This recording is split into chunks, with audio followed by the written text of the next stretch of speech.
Continúa el torneo cerrado IM Barcelona 2024, donde por supuesto el joven maestro FIDE argentino Faustino Oro está buscando su última norma para convertirse en el maestro internacional más joven de todos los tiempos. Y el día de hoy Faustino ha tenido una jornada bastante interesante y sobre todo curiosa. Y es que en la ronda 4 se tuvo que enfrentar al jugador que estaba de último en la tabla de posiciones, mientras que inmediatamente después en la ronda 5 tuvo que enfrentarse al jugador que de hecho compartía el primer lugar del evento junto a él.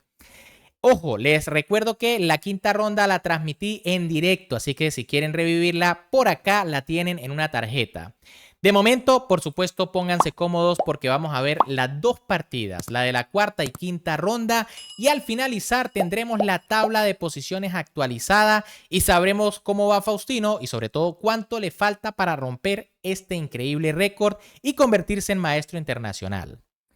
Obviamente vamos a empezar por la partida de la ronda número 4, donde Faustino se tuvo que enfrentar al joven maestro FIDE español Guerau Masach, un jugador que aunque estaba de último en la tabla, como les dije, sigue siendo un maestro FIDE de más de 2.340 puntos. Así que con las piezas blancas en esta ronda número 4, el maestro FIDE español Guerau Masach iniciaba con la jugada caballo F3, mientras que con las negras el prodigio argentino Faustino Oro respondía con caballo F6.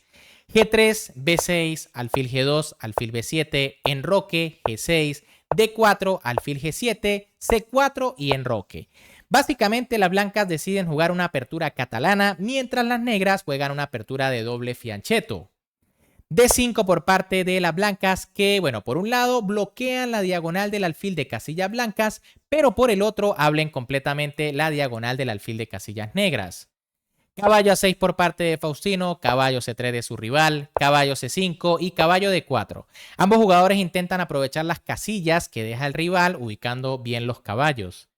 E5 por parte de Faustino que le da la oportunidad a la blanca de abrir la posición, pero caballo C2. Las blancas rechazan la oferta y deciden mantener el bloqueo.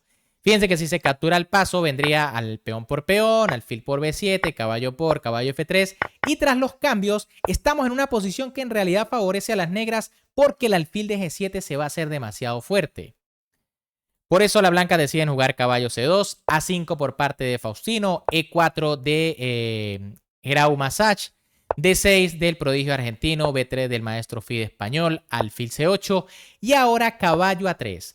Técnicamente aquí era algo mejor torre B1 con la idea de, bueno, tras alfil D7 jugar A3 y buscar los temas con B4 para seguir el ataque por el flanco de dama.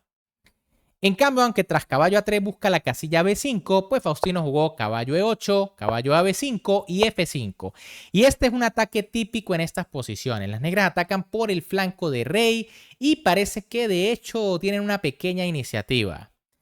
Las blancas juegan E por F5, G por F5 de Faustino y ahora F4. Esta jugada le da la oportunidad a las negras de crear un peón pasado. Quizá algo mejor aquí era alfil E3 y en caso de F4 jugar alfil por caballo, peón por y caballo E4. El caballo queda muy bien en esta casilla centralizado y de momento jugadas como F3 están controladas por el alfil y la dama.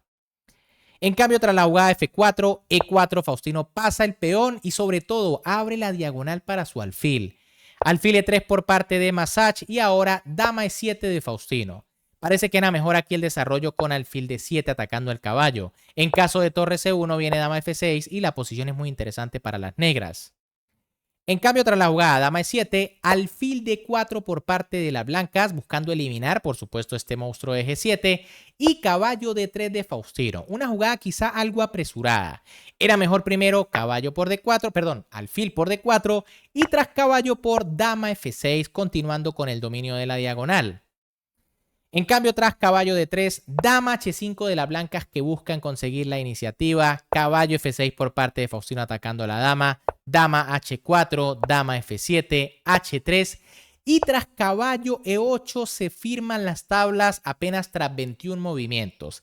¿Qué sucedió aquí? Bueno, aparentemente Faustino sabía que en la ronda siguiente tenía que enfrentarse a uno de los jugadores más fuertes del torneo, así que decidió dejar las tablas acá para poder descansar un poco más. Sin embargo, yo creo que habría podido forzar un poquito más, tomando en cuenta que su rival estaba de último en la tabla y aunque sigue siendo un jugador muy fuerte, quizá anímicamente no estaría en la mejor forma. Así que una buena oportunidad, aunque bueno, es comprensible también lo de Faustino, ¿no? Y es que, bueno, en la ronda siguiente, como les comenté, en este caso, Faustino con las piezas blancas tenía que enfrentarse al fuerte maestro internacional colombiano Cristian Hernández, jugador que, como ya les dije, ocupaba el primer puesto junto con Faustino con 3,5 puntos. Así que esta partida podía ser decisiva en las aspiraciones del argentino. En este caso, con las piezas blancas, Faustino iniciaba con la jugada de 4, mientras que con las negras, el maestro colombiano Cristian Hernández respondía con C6, una defensa carocán. D4 por parte de Faustino, D5 de su rival y E5. Faustino decide jugar la variante del avance, que bueno, suele ser una de las líneas más agresivas, ¿no? Con mayor cantidad de complicaciones. C5 del colombiano, jugada favorita aquí, por ejemplo, de Vladimir Kramnik, de Anatoly Karpov. Y ahora caballo F3 del argentino. Obviamente Faustino debe estar muy bien preparado en las aperturas. Aquí la otra opción es D por C5 y tras G6 caballo F3. Pero bueno, esto básicamente se va a transponer. Caballo C6 por parte del colombiano, D por C5 del argentino. Y ahora las negras deciden jugar E6. Una jugada muy cauta que decide de inmediato defender el peón de D5.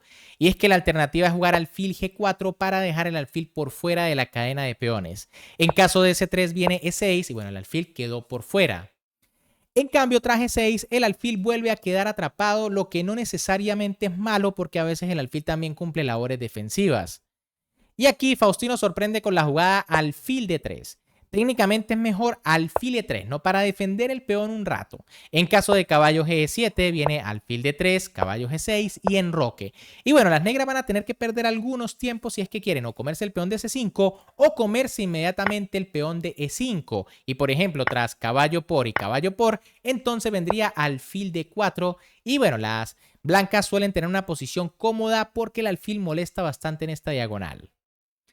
En cambio, tras la jugada alfil D3, alfil por C5 por parte de las negras que capturan de inmediato A3 de Faustino, caballo G E7 y ahora enroque. Viendo esta partida en directo, bueno, quizá no me gustaba demasiado la jugada de enroque porque es que las blancas definen muy rápido la situación de su rey. Me parecía un poco mejor B4. La idea es que, por ejemplo, tras alfil B6 viene alfil B2 y si enroque, entonces caballo BD2 y la posición se mantiene algo flexible, ¿no? De hecho, son interesantes jugadas como dama E2 y H4 lanzándose al ataque por el flanco de rey. En cambio, tras enroque, las blancas definen y las negras juegan caballo G6, poniéndose sólidas y también atacando el peón central. Y bueno, Faustino decide jugar dama E2, la jugada que decíamos era más lógica en esta posición, y es que quizá lo correcto o lo más agresivo era B4, para atrás alfil B6, alfil B2 y caballo F4, jugar C4, ¿no? Intentando buscar complicaciones si es que las blancas planeaban buscar la victoria. Sin embargo, bueno, tras dama de 2 la posición está muy sólida y bueno, las tablas tampoco eran un mal resultado para Faustino, que estaba jugando contra uno de los jugadores más fuertes del torneo. Dama C7 por parte del maestro internacional colombiano que toca el peón, torre E1 de Faustino y ahora caballo D4. Esta jugada quizá va a simplificar mucho la posición, ¿no? Era algo mejor enroque y tras alfil E3 entonces alfil E7 para mantener la pareja de alfiles. Pero tras la jugada caballo D4, caballo por D4, alfil por D4, alfil por G6, prácticamente forzada porque se está cayendo el peón de E5. Y ahora F por G6. En principio esta jugada me parecía como rara, ¿no? ¿Por qué tomar de F? ¿Por qué no tomar de H para quedar con la columna abierta? A ti ataques o con la dama, con la torre. Pero bueno, tras C3, alfil B6 y caballo D2, en realidad las blancas no tienen ningún problema en la columna H y es que el caballo viene a F3 y todo va a estar defendido. En cambio, F por G6 tiene la idea de que se amenaza enroque y la torre inmediatamente pasaría a atacar el punto F2 junto con el alfil, así que una jugada con bastante veneno aquí por parte del colombiano. Faustino decide jugar C3 para expulsar al alfil C5 por parte del colombiano, alfil E3 y alfil E7. Prácticamente forzada esta jugada, ¿no? Y es que no tendría sentido cambiar los alfiles porque tras dama por E3, las negras tienen peor estructura y pierden la compensación de la pareja de alfiles, con lo que las blancas llegarían a tener ventaja. En cambio, tras la jugada alfil E7, caballo de 2 por parte de Faustino, enroque del maestro internacional Cristian Hernández, caballo F3 y ahora alfil D7. Veíamos aquí en vivo una variante interesante, ¿no? Y era jugar B6. ¿Cuál es la idea? Bueno, tras torre AC1, jugar A5 y que el alfil se desarrolle vía A6, en donde puede estar más activo, ¿no? Era una línea interesante, aunque algo arriesgada. En cambio, alfil D7 es una jugada muy sólida, pero el alfil tiene menos movilidad. Alfil G5 por parte de Faustino, que busca eliminar el mejor alfil de su rival. Y ahora, pues las negras no tienen más remedio que jugar torre por F3, la mejor jugada de la posición. De nuevo, no tiene sentido alfil por G5 porque tras caballo por, las blancas deben tener ventaja y es que las negras se quedan con su peor alfil y con peor estructura de peones. Tendrían que empezar a jugar defendiéndose. En cambio, torre por F3 básicamente forza los acontecimientos, ¿no? Aquí es única alfil por alfil. No se puede capturar la torre porque tras alfil por G5 a las negras les queda la pareja de alfiles contra una torre y tienen ventaja decisiva.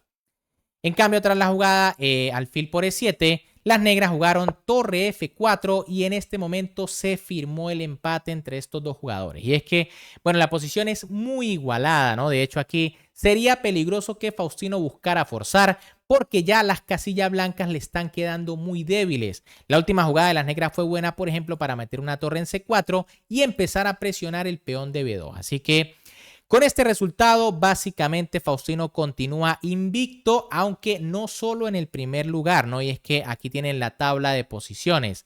Faustino de momento tiene 4 puntos de 5 rondas, igual que Cristian Hernández. O sea que Faustino va empatado en el primer lugar, pero ¿qué le hace falta a Faustino para lograr la norma? Bueno, le hacen falta 2,5 puntos en las próximas 4 partidas. Yo honestamente creo que sí va a lograr convertirse en maestro internacional porque tiene rivales bastante accesibles. Tiene que ganar sí o sí una partida, pero fíjense que le toca, por ejemplo, contra el número 3, Fernando Valenzuela, fuerte maestro internacional de Chile, con quien de repente Faustino puede darse el lujo de hacer unas tablitas, no sería un mal resultado, y buscar la victoria, por ejemplo, con un jugador como el número 9, Alex Villa, con quien juega mañana, de hecho creo que en la 6ª ronda. Este jugador va de penúltimo en la tabla, no ha tenido su mejor torneo, pero igual hay que ser muy cauteloso. Eso sí, también Faustino tiene que jugar con el número 6, César Alcalá, que apenas lleva 2 puntos, y con el 7, Xavier Mompel, que también lleva 2 puntos. Esos son los 3 rivales accesibles con los que yo diría Faustino puede buscar la victoria. Si le gana alguno de ellos al menos, ya puede hacer tablas en las otras partidas y así estaría obteniendo su norma de maestro internacional. La pregunta es, ¿lo logrará? ¿Mantendrá la calma? ¿Podrá controlar los nervios? A veces esto juega en contra y bueno, es complicado, ¿no? Pero esperemos que lo logre. De momento, bueno, ¿qué les parecieron las partidas? Si les gustó, como siempre me pueden apoyar dándole un buen like al video, suscribiéndose al canal y activando la campanita porque voy a intentar transmitir la ronda número 6 y también estoy muy pendiente del Super Beat de Romania, ese super torneo donde están jugando algunos de los mejores jugadores de la élite. De hecho, en los próximos videos tendrán partidas de ese torneo.